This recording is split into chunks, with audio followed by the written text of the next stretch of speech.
Esther, tersangka mucikari tertunduk saat dibawa unit perlindungan perempuan dan anak ke Polrestabes Palembang. Tersangka ditangkap di salah satu hotel saat menunggu anak di bawah umur yang akan dijualnya. Dari tersangka, polisi menyita handphone untuk melakukan transaksi dan uang tunai. Dari pengakuan tersangka pada polisi, tersangka melakukan aktivitas tersebut sudah 5 kali.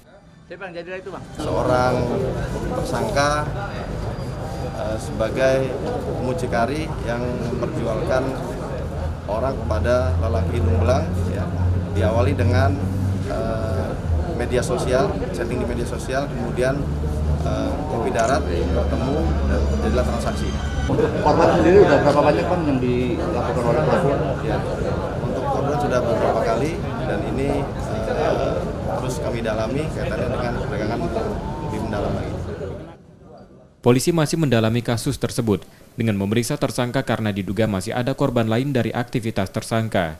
Yudi Kiswanto, Kompas TV, Palembang.